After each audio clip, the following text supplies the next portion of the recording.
The bride was 16 years old. She was not a beautiful girl. Her face was long and pale, her mouth small and thin, her hair was a drab brown, and her figure was unfashionably slender. But she had a brilliant and determined mind, and she had plans. She walked slowly down the aisle through the crowd of nobles and government officials, her bejeweled brocade robes trailing heavily behind her, and focused her eyes on a chandelier at the far end of the hall. The last thing she wanted to think about was the groom. 15-year-old Grand Duke Peter, heir to the throne of Russia, awaited the arrival of his bride-to-be with his usual sagging posture and vacant expression. He would far rather have been out playing with his dogs or his fiddle. He didn't like his bride. She was too smart and cagey, and she wasn't as pretty as he deserved. He told his mother that he wanted the girl to just go away, but Mother hadn't listened to him. She never listened to him. No one listened to him. The bride took her place at the altar, and as the prayers and vows began, she thought instead of Russia. She told herself she was not marrying the ugly and dim-witted boy beside her. She was marrying an empire. It was not her empire, but someday she would change that, and she would make it one of the grandest empires on earth. With that private and personal vow, Princess Catherine Alexeyevna took her public vows of matrimony and became Grand Duchess Catherine of Russia, wife of Grand Duke Peter, future emperor. Today the world knows her as Catherine the Great, the empress who transformed Russia into a modern country, expanded its vast territories, codified its laws, and made it into a major world power. Of her wedding to Peter II in 1745, she would later say, "I did not care about Peter, but I did care about the crown." In the early 1700s, it would have been difficult to predict that this crown would someday lie upon the head of an obscure little German girl named Sophie Frederica Augusta. Sophie was a German princess, but a princess in title only. Her parents had lost all their wealth, power, and importance. Sophie was born on May 2nd, 1729, in the town of Stettin, Germany, which was then known as Prussia. In Europe, the time of her childhood was also a time of expansive growth and learning. Scientists were busily applying the new theories of Isaac Newton. Johann Bach and George Friedrich Handel were composing musical masterpieces. Voltaire was writing great works of history and philosophy. Italian opera was becoming widely popular, and the world's first public library had opened in Scotland. All over Europe, culture and the arts were advancing, and human thought was progressing towards a new age. Except in Russia. In the early 1700s, Russia was still semi-primitive, in some places even barbaric. In its traditions and culture, it was still more Eastern than Western, more a part of Asia than a part of Europe. Society was based on a serfdom, a system by which peasants were obligated to work on lands and estates they didn't own, and were subject to the authority and laws of the estate owner. The serfs were the property of their masters, and the wealth of a noble was measured not by his land, but by the number of peasants he owned. Sophie Frederica Augusta had Russian roots. Her mother was Johanna Elizabeth, an impoverished member of the famous Romanov family. Her father, Christian Augustus, was a German prince. There were lots of princes in Europe at this time, however, and Christian Augustus was a rather insignificant one. He was a pious man, though, a devout Lutheran who deeply admired his daughter's fine mind, self-reliance, and obedient behavior. His greatest ambition for her was that she would someday enter the convent and become a nun. He could not have imagined anything more completely opposite to what she eventually became. Sophie's father died when she was still young, and she came under the almost absolute influence of her mother, Johanna Elizabeth. That influence was domineering and relentlessly ambitious. She was, after all, a Romanov. Johanna Elizabeth had never wanted a daughter, and she didn't hesitate to make that feeling known. She was cruel to Sophie, denying her almost everything she wanted, frequently yelling at her and punishing her for the smallest misdeeds. She was also more than willing, when she saw any opportunity, to exploit her daughter for her own purposes. such an opportunity arose in 1744 with the arrival of a letter from Russia. The letter was from Elizabeth Romanov, Empress of Russia, daughter of Peter the Great. She was a beautiful woman, but she had never married, and so the crown would next be passed to her nephew, Grand Duke Peter. It was Empress's task to find Peter a wife. It was not an easy task, although she didn't say so in her letter. Peter was a childish, neurotic young man, unattractive to women, and certainly incapable of finding or choosing his own wife. Worse yet, he had a fanatical obsession with Frederick II of Prussia, Elizabeth's sworn enemy. What he would need would be a wife who was calm and sensible, and, above all, intelligent. So the Empress had begun a search of all the suitable and available young women in Europe. The woman must be of fine character and noble background, and of course the alliance would have to be politically acceptable. Sophie, now 14 years old, had the right background. She was descended from the Empress's own family. In fact, she was Peter's cousin. And politically, the alliance was beneficial. Now she had only to evaluate the girl's character. So Sophie and her mother were invited to journey to Russia for an extended visit as guests of the Empress Elizabeth. Sophie's mother guessed at once the purpose of the visit and wasted no time in accepting. As for Sophie, she too had Romanov blood, and she too had inherited some of her mother's ambition. Looking back years later, she said, "Child as I was, the title of queen caressed my ears." Mother and daughter set out for St. Petersburg, home of the Winter Palace, known to us today as Leningrad. It was a grueling trip that took over 6 weeks. On the way, Sophie shivered from the cold, checked her annoyance at her mother's constant harping, and prayed that the Empress would accept her as Peter's bride. Things didn't improve very much when they arrived at the palace. Sophie was disappointed by the lukewarm reception they received, and she was unnerved when Peter met her and promptly announced he wanted to marry someone else. She struggled to hide her revulsion to him and to appear modest and friendly before the Empress. For the rest of her stay in St. Petersburg, Sophie, aided and pestered by advice from her mother, launched an all-out campaign to win the favor of the Empress. She was polite and attentive, tried to sound intelligent and interested, and went out of her way to appear humble and respectful. They were skills that came naturally. As a child, Sophie had always been mature for her age and had preferred the company of adults to playmates. Very quickly, the Empress was won over by Sophie's good breeding and capable mind. She began to treat her as one of the royal family, trusting her as much as she did her closest friends and relatives. Within a few months, Sophie came up with a masterful plan for winning the final approval of the Empress. She decided to adopt Russia as her own country and began the process of transforming herself into a true Russian. She studied its language, its history, and its people. She took instructions in its formal religion, Greek Orthodoxy. She studied so hard, sometimes through the night without sleeping, that she had a physical breakdown and had to spend a period of time in bed, recuperating. But by the time she'd only been in Russia 5 months, she was more informed about the country than most natives. The triumph of her efforts occurred on June 29, 1744. On that one day, she was received into the Greek Orthodox Church. The Empress officially changed her name to Catherine Alexeyevna, and she became betrothed to Grand Duke Peter, future Emperor of Russia. They were married 1 year later. As could have been predicted, it was not a union of souls, and it was apparently also not a union of great intimacy. 7 years later, Catherine claimed the marriage was still not consummated.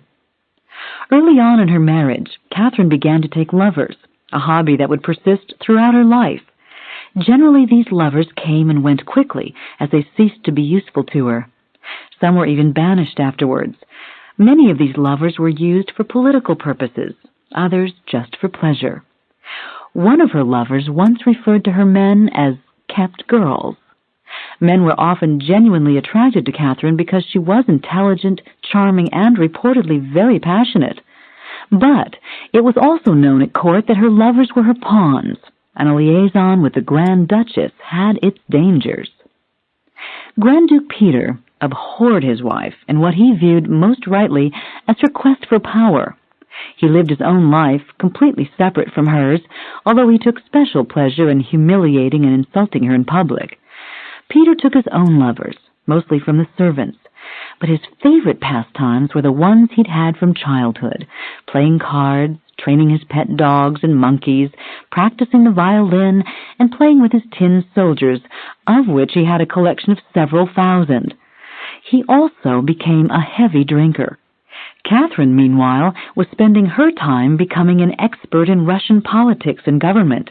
She was tutored by the empress, who was delighted to think that when her nephew, whom she called an imbecile, ascended the throne, Catherine would be able to advise him on matters of state. Besides statecraft, Catherine became an ardent reader of philosophy and literature. She was enamored of the writers who were the leaders of the Age of Reason, people like Voltaire, Rousseau, and Diderot. These men, who would later serve as part of the inspiration for the French Revolution, were denouncing the ignorance, superstition, and social injustice of their times. Catherine adopted the same cause and resolved that when she became empress, she would lead Russia into the Age of Reason. She began a correspondence with Voltaire and other French thinkers, and even wrote her own stories, plays, and memoirs. When she was 25, Catherine gave birth to a son, Paul. He was not Peter's son, and in fact, according to Catherine herself, none of the 3 children she bore were Peter's. Paul, as firstborn, was the one who would eventually inherit the throne, so he immediately became the favorite of the Empress Elizabeth. Her attentions to the boy were so intense that she virtually replaced Catherine in the role of mother. Catherine made no protest. She feared she would make the Empress angry. Around this time, Catherine began to cultivate the friendship of some of the most important men at the palace. 5 of these were the Orlov brothers, all of whom held important posts in the royal guard. Catherine gained their support, and the support of many others, in preparation for the day she would become empress. Grigory Orlov became one of her lovers, and would later play an instrumental role in bringing her to power. As the number of her loyal supporters increased, Catherine began to feel freer to behave as she chose. Her romances became so frequent and so public that Peter threatened her with divorce. The Empress Elizabeth responded by threatening him with disinheritance. Peter retreated back into his own little world of toys and wine. Now, whenever Peter and Catherine were together, the animosity was unpleasant for everyone. Peter's insults grew more and more horrible, but Catherine only laughed at him, enraging him further. In 1761, when Russia was in the middle of its 7-year war against Prussia, Empress Elizabeth died, and Peter was crowned emperor. It was the moment Catherine, then 32 years old, had waited for 16 years. Her first step was a passive one. She would wait and let the emperor prove his incompetence himself. Peter was more than obliging. In only a few months, he alienated all of Russia by launching a foolish war against Denmark, debasing himself before foreign monarchs, and worst of all, ending Russia's participation in the Prussian War. Peter had the folly to openly make remarks about preferring Germany to Russia. As his responsibilities and errors increased, so did his evenings with the wine bottle. Soon, word reached Catherine that he was also preparing to get rid of her, either through divorce or assassination. Catherine gathered all her supporters around her and prepared to act. In June of 1762, Peter took a pleasure trip out of St. Petersburg, a tactical error to say the least. Catherine wasted no time. From her country house 19 miles outside of St. Petersburg, she made a dramatic march into the city and through the doors of the Winter Palace, where she claimed the throne of Russia.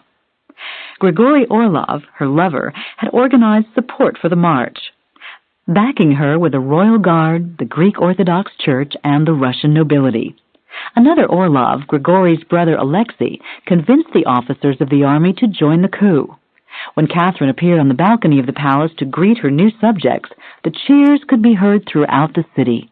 She addressed the crowd triumphantly, saying, We have seen ourselves obliged, with the help of God and His justice, and in response to the wishes of our subjects, to ascend the throne as Catherine II, empress and autocrat of all the Russians.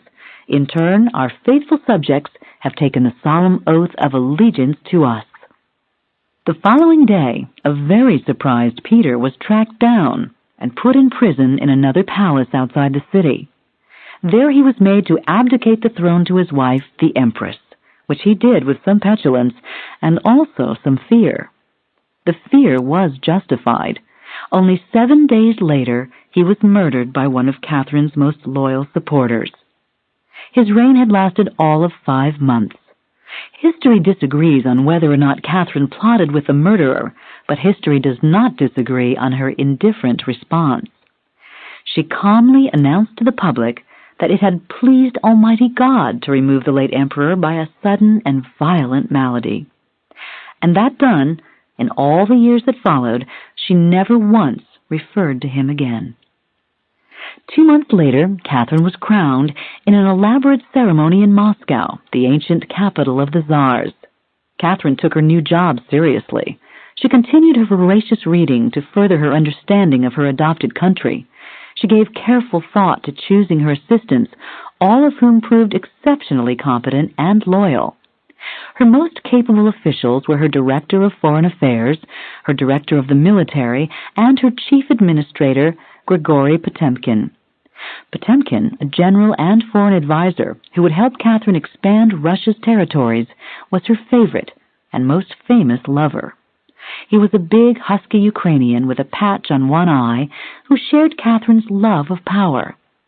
The relationship had many ups and downs, but it lasted for several years.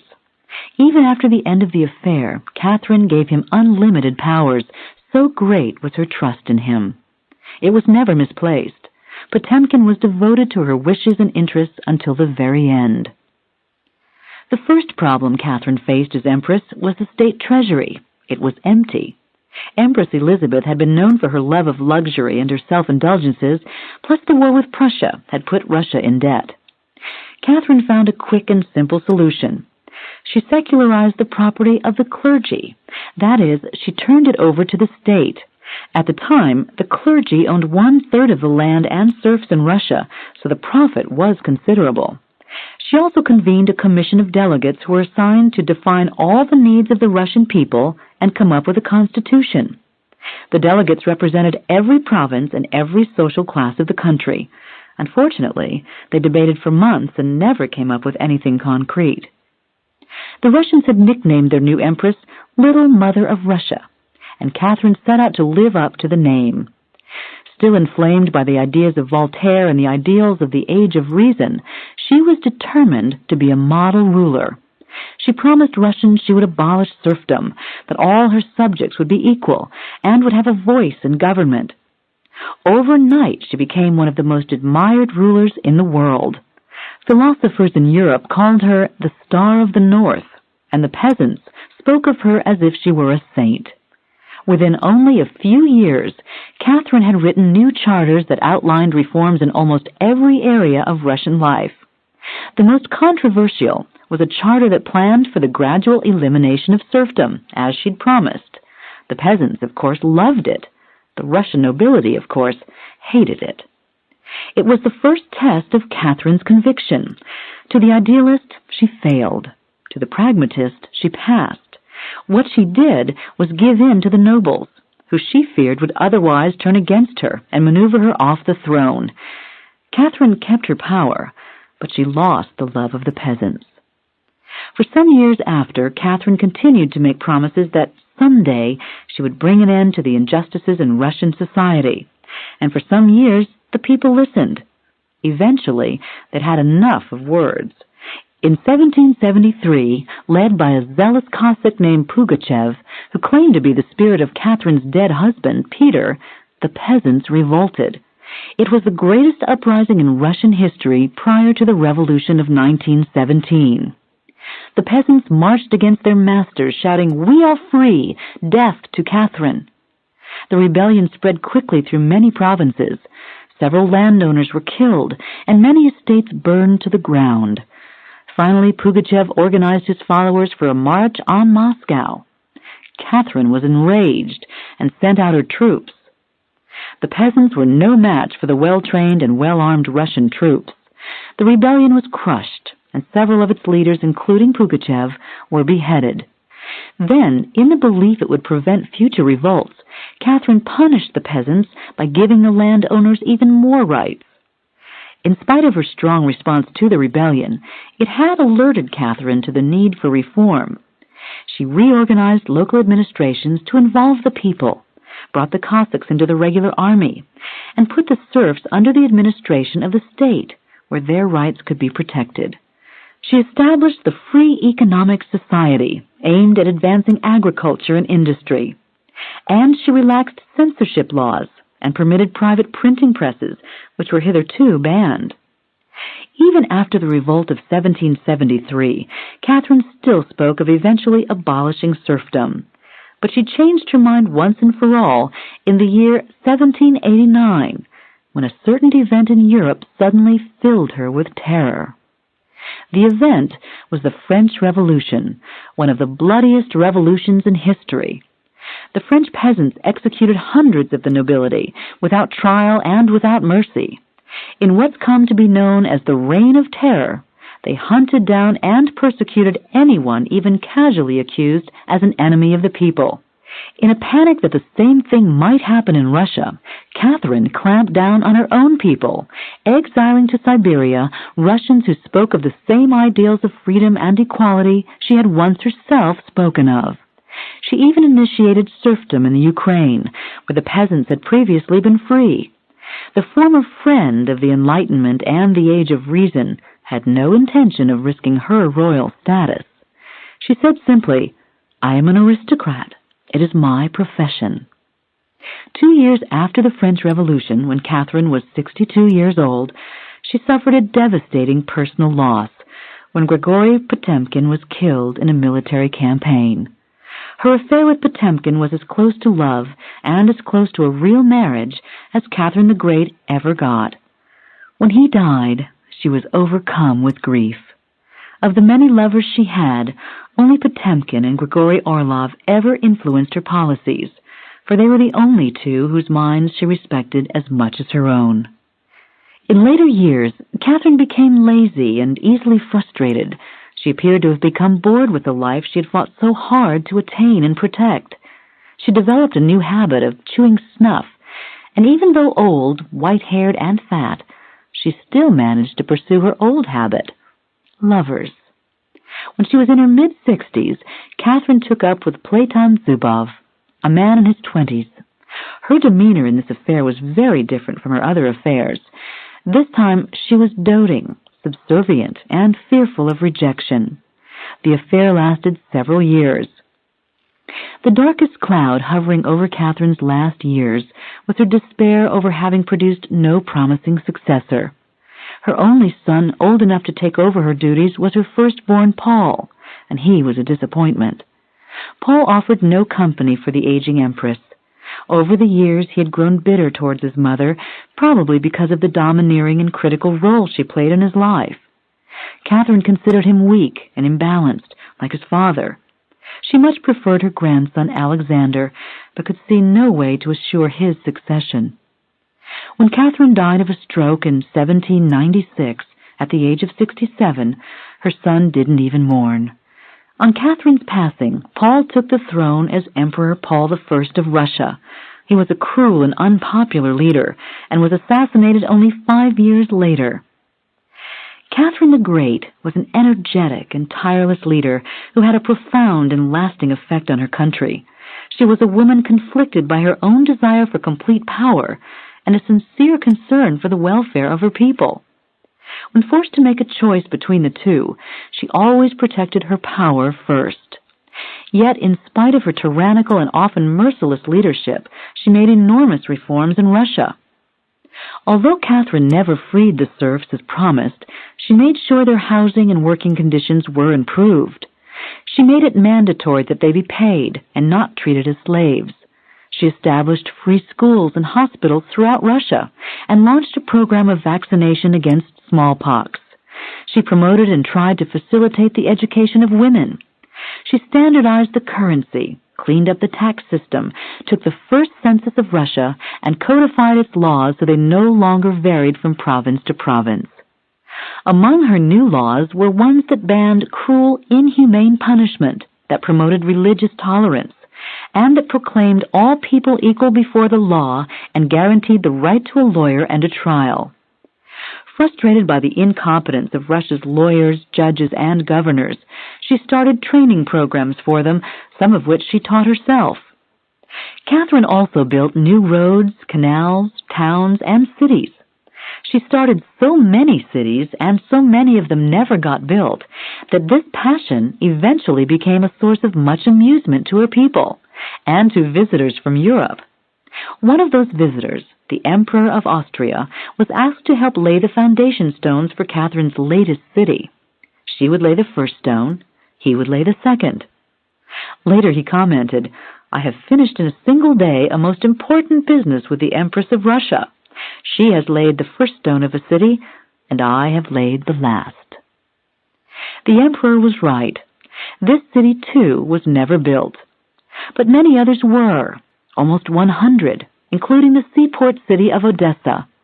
And Catherine also took on the total modernization of her country's capital, St. Petersburg.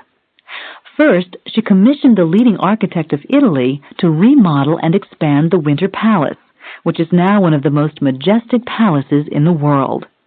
Then she hired French architects to construct an art gallery next door, which she named the Hermitage. She then filled the Hermitage with masterpieces by artists that included Rembrandt, Raphael, and Leonardo da Vinci. Following that, she built a library of 400,000 books, an opera house, a university, an academy of art and science, and several more art galleries and libraries. In only 34 years, she transformed the backward city of St. Petersburg into a major cultural center of Europe. Soon artists, writers, musicians, scientists, and scholars were flocking to its gates. Its universities became important centers of learning and produced some of the finest minds of Europe. While she was busy unifying and modernizing her country, she was also busy expanding it.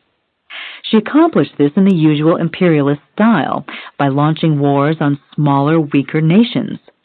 First, she annexed Poland, dividing it up between Russia, Prussia, and Austria, with the biggest share going to Russia. Then she took Lithuania and the Ukraine. Once she had the Ukraine, she opened it up to foreign settlers, and it soon became a richly productive agricultural area, the granary of Europe. She conquered the lawless tribes of Siberia and integrated that area into the Greater Russia. In 2 wars with Turkey, she took over a long stretch of land along the north of the Black Sea and the area of Crimea. This gave Russia a critical position in the Mediterranean that threatened the Ottoman Empire and fulfilled the ancient Russian dream of control of the Bosporus. The glorious climax of Catherine's victories was a trip to the Crimea, engineered by her lover Grigory Potemkin. She journeyed to Crimea by sea, and so dramatic was her arrival that her entourage was dubbed Cleopatra's Fleet. Waiting to meet her were the Emperor of Austria, the King of Poland, and numerous diplomats. Catherine dedicated new towns which bore her name and announced her intention to proceed all the way to Constantinople. By the time Catherine had completed her reign, Russia had expanded to the south and west over an area of 200,000 square miles. After these victories in Europe, the Empress set her eyes on the rich fur trade of Alaska. She established a settlement there in 1784 and soon had control of the entire territory. By the time Catherine died, Russia had risen to become one of the wealthiest, most powerful nations in the world. Catherine's greatness lies more in what she did for her nation than in what she did for its people. In some ways, they are not always the same thing. For although Catherine was a conscientious ruler who genuinely hoped to improve the lives of her subjects, her primary focus was the grandeur and power of Russia. Ultimately, she did little to grant freedom to the vast majority of Russians, and she brutally suppressed peasant revolts. She put the interests of the upper classes first and the peasants last, partially to protect her own position. She felt a combination of pity for the peasants and fear of them, a conflict she was never able to resolve. At the end of her reign, there was scarcely a free peasant in all of Russia. It was the forced labor of these peasants that financed Catherine's economic, military, and cultural projects. She was a gifted woman, with a deep appreciation and understanding of literature, art, and philosophy, but she failed to find a way to raise the cultural level of her country without sacrificing the needs of the poor and the oppressed. In the end, Catherine was one of a long line of Russian rulers whose many years of tyranny and indifference eventually spawned a revolution. Her goals for Russia were lofty, and her achievements were numerous, but she perhaps never understood that an empire, no matter how grand, must serve its own people first.